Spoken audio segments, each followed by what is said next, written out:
Hello दोस्तों, तो स्वागत है मेरे चैनल पर जिसका नाम है नेचर ओज।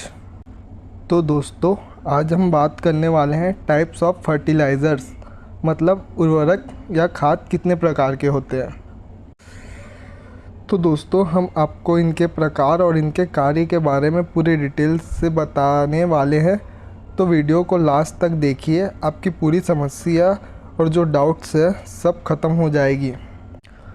दोस्तों, तो पहले जानते हैं फर्टिलाइज़र्स यानी उर्वरक कार्य क्या करते हैं। मान लो हमारी फसल है या पौधे हैं, वे बढ़ तो रहे हैं लेकिन हमारी मिट्टी में पोषण तत्व नहीं होते हैं जो उन्हें अच्छे से सारे पोषण दे जिससे वह ग्रोथ हो। तो उर्वरक हमारे पौधों को बढ़ाने और हरा भरा करने का कार्य करते हैं, उन्हें पोषण तत्व देते हैं। तो जो उर्वरक होते हैं वो विभिन्न प्रकार के होते हैं जो निम्न प्रकार हैं। तो उर्वरक विभिन्न प्रकार के पाए जाते हैं, जैसे एक होता है जैविक उर्वरक जिसे जैविक खाद कहते हैं, और दूसरा होता है नाइट्रोजन उर्वरक जो नाइट्रोजन देते हैं। तीसरा होता है फास्फोरक उर्वरक जो फास्फोरस देते हैं, और पोटेशियम उर्वरक होते हैं, और आपके होते हैं मिश्रित उर्वरक, और होते हैं सूक्ष्म पोषक उर्वरक। और एक उर्वरक और है जिसे बोलते हैं तरल उर्वरक। तो इस सभी उर्वरक के बारे में हम डिटेल से बात करने वाले हैं इस वीडियो में। तो आइए पहले देखते हैं जैविक खाद मतलब जैविक उर्वरक क्या होता है। प्रकृति स्रोत मतलब जो प्रकृति से प्राप्त होते हैं। तो आप समझ सकते हैं जैसे वर्मी कीड़े, हड्डी मतलब जानवरों की हड्डियाँ, समुद्री शैवाल जिसे झाइम या सीवीड भी कहते हैं, यह सभी प्रकृति रूप से प्राप्त होते हैं जो हमारे पौधों को धीरे धीरे पोषण देते हैं। तो जो हमारे पौधों को मिट्टी के द्वारा पोषण देते हैं और जो किसी भी प्रकार नुकसान नहीं पहुंचाते भूमि को, उसे जैविक खाद या जैविक उर्वरक कहते हैं। जैविक उर्वरक में जैसे वर्मी कंपोस्ट हो गया, वो जैविक उर्वरक है। और भेड़ या बकरियों के खाद मतलब भेड़ और बकरी जो होते हैं उनके अवयव होते हैं, उनसे खाद बनती है, वो भी जैविक उर्वरक में आता है। एक होता है हड्डी खाद जो जानवरों की हड्डियों से बनते हैं, और एक पत्ती खाद होता है। तो पत्तियों के द्वारा बनाया जाता है उसे, तो पत्तियाँ का खाद या पत्ती कंपोस्ट कहते हैं। एक होता है कंपोस्ट जो सड़े गले चीज़ या फिर किसी भी चीज़, मतलब आप समझ सकते हैं जैसे कि केले के छिलके हो गए, पत्ते हो गए, लकड़ी की टहनी हो गई, या फिर कुछ भी चीज़ खाने पीने का जो भी एक गड्ढे में डाल के आप कंपोस्ट बना सकते हो। और एक झाइम मतलब समुद्री शैवाल। तो झाइम आप समुद्री शैवाल समझ सकते हो जो समुद्र के अंदर घास पाई जाती है, उनसे भी खाद बनाया जाता है, वो भी जैविक खाद में आते हैं। तो जो पौधों को बिना किसी प्रकार का नुकसान ना पहुंचाकर धीरे धीरे पोषण देते हैं, उसे जैविक खाद कहते हैं, जैविक उर्वरक कहते हैं। तो आजकल लोग जैविक खेती करते हैं ज़्यादातर, मतलब करना पसंद करते हैं जैविक खेती, और सरकार भी चाहती है कि लोग जैविक खेती को बढ़ावा दें। जैविक खेती बहुत अच्छी रहती है जो भूमि को नुकसान नहीं पहुंचाती।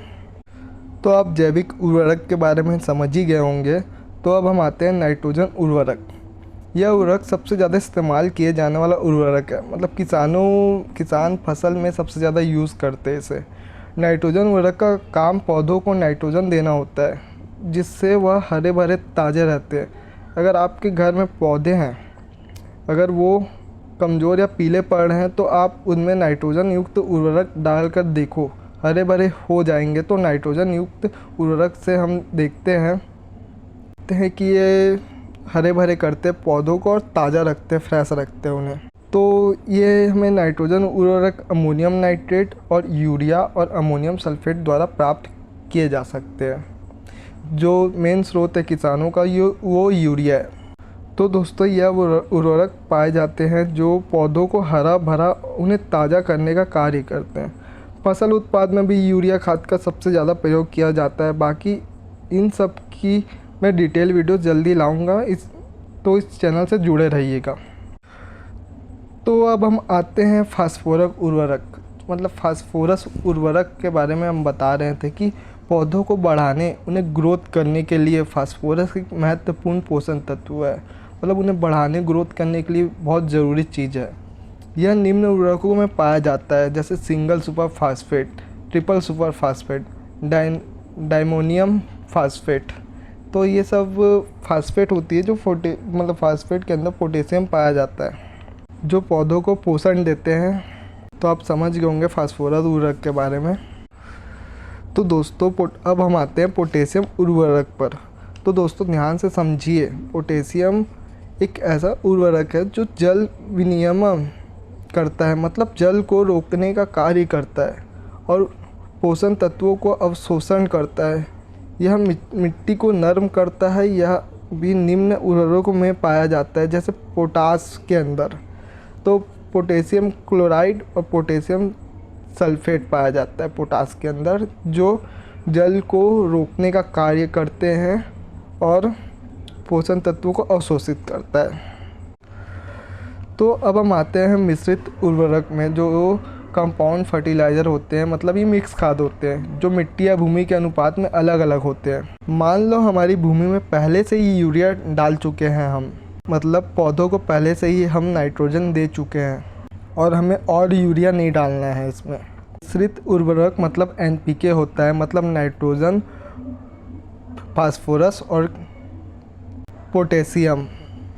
तो यह 3 अनुपात होता है उसमें, मतलब NPK बोला जाता है जैसे शॉर्ट फॉर्म में। तो हमें उसमें यूरिया नहीं डालना है। और तो इसकी एक अनुपात आती है जैसे 0:34, मतलब उसमें नाइट्रोजन 0% है और अपना पोटेशियम 34% है और फास्फोरस 52% है। तो इसे 0:34 बोलते हैं। तो दोस्तों मैंने इसकी भी पहले से ही एक डिटेल वीडियो बना कर डाला है मेरे चैनल पर। अगर आपको जानना है तो मेरी पहले की वीडियो ज़रूर देखें, और ये सारी चीज़ों की डिटेल वीडियो लाऊंगा मैं आगे चलकर। तो आपको जानना है तो मेरे चैनल पर बने रहें और चैनल सब्सक्राइब कर बेल आइकन दबाएं, जिससे न्यू वीडियो आएगी तो आप तुरंत देख सकते हैं कि मैं कैसी वीडियो बना रहा हूँ। तो आप देख सकते हैं NPK 10-10-10 या फिर 19-19-19 या फिर सबसे ज़्यादा प्रयोग किए जाने वाला उर्वरक है। मतलब 19-19-19 हो गया, 18-18-28, 20-20-20, ये सब सबसे ज़्यादा प्रयोग किए जाने वाला उर्वरक होता है, जो कि आपको मार्केट में भी आसानी से मिल जाएगा। इसलिए ये सब ज़्यादा यूज़ किया जाता है और इसका अनुपात सब समान होता है, तो भूमि अच्छी उपजाऊ होती है इससे। तो मैं उदाहरण के लिए इधर बहुत सारे वो दे देता हूँ फिर से। इसमें 19-19-19 भी है, 18-18 या 20-20-20, 0:34, ऐसे कुछ अनुपात के NPK हैं। तो अब देखते हैं हम सूक्ष्म पोषक उर्वरक, जिसे माइक्रोन्यूट्रिएंट्स फर्टिलाइज़र भी कहते हैं। सूक्ष्म पोषण मतलब वह पोषण तत्व जो अति सूक्ष्म होते हैं, जिसे पौधों का आवश्यकता तो रहती है लेकिन कम मात्रा में रहती है, जिसे माइक्रोन्यूट्रिएंट्स कहते हैं। माइक्रोन्यूट्रिएंट्स जैसे zinc, copper, boron, magnesium, iron आदि होते हैं, मतलब अति सूक्ष्म होते हैं, जिन्हें मतलब पौधों की आवश्यकता होती है थोड़ी मात्रा में।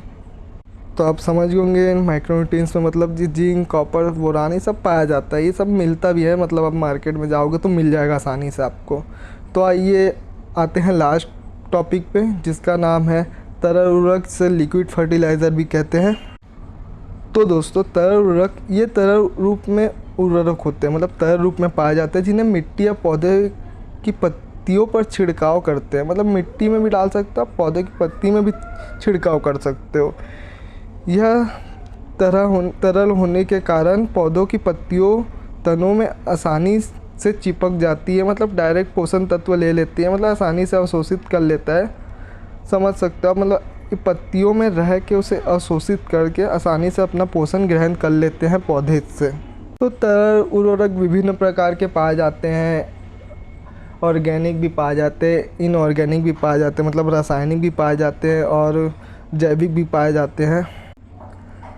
आप देख ही सकते हो, उदाहरण दे रहा हूँ मैं, जैसे NPK तरल उर्वरक हो गया, नैनो यूरिया भी पाया जाता है जिसमें नाइट्रोजन होता है, जिंक लिक्विड हो गया, मतलब इसमें जिंक रहता है, एक माइक्रोन्यूट्रिएंट्स लिक्विड भी आता है, फिश मिल लिक्विड भी आता है जो फिश के द्वारा पाया जाता है। माइक्रोन्यूट्रिएंट्स तो आप समझ के जो मिक्स रहते हैं सब उसमें न्यूट्रिएंट्स, और एक फॉलिक एसिड आता है, जिब्रेलिक एसिड, ह्यूमिक एसिड, ऐसे ही करके कुछ कुछ एसिड्स आते हैं जो ऑर्गेनिक में होते हैं। तो बाकी वीडियो तो पूरी हो गई है दोस्तों। तो आपको थोड़ा भी वीडियो सही लगा, आपको थोड़ा इंटरेस्टिंग लगा तो चैनल से जुड़ कर रहिए। धन्यवाद।